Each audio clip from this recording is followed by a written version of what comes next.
Well, once again, I thought that the House managers did a masterful presentation.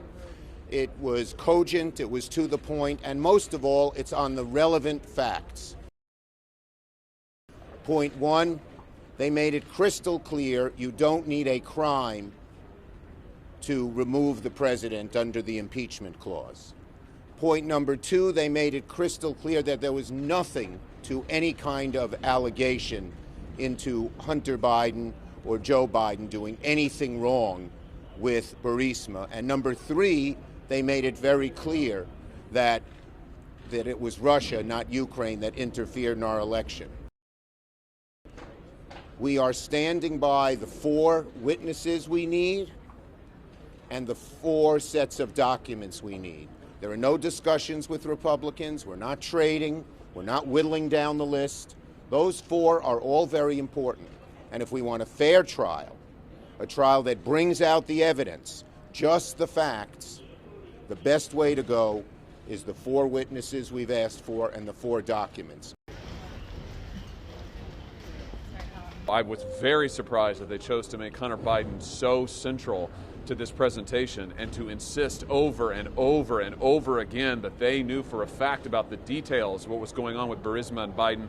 And I will just say that for my part, if we're going to call witnesses, I think it's now clear we absolutely must call Hunter Biden, and we probably need to call Joe Biden. Based on the House manager's presentation today, I think we probably are going to need to hear from the former vice president if indeed we call witnesses.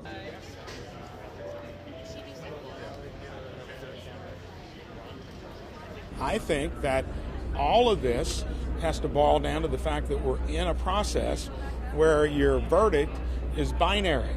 It's not that you go on probation or you get time off, you're either out of business.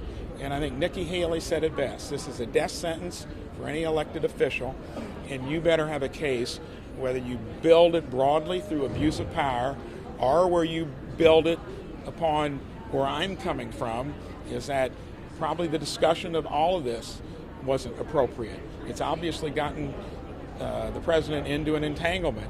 It's just not impeachable because the sentence is either you're gone, you don't get off, for probation. Hey everybody.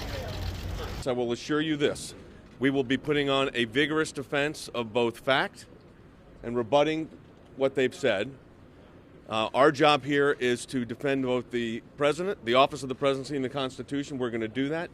I see nothing that has changed in the last now day and a half of their 2.5 days that we've been going here. And we're going to begin our robust case when the Senate says it's time to start. We're going to use a sufficient amount of time to not only defend our case and point out the inconsistencies of their case, but we're going to do it in an appropriate manner. We're not going to try to run the clock out. We're going to do it what we think, as our legal team thinks, is appropriate to present our case.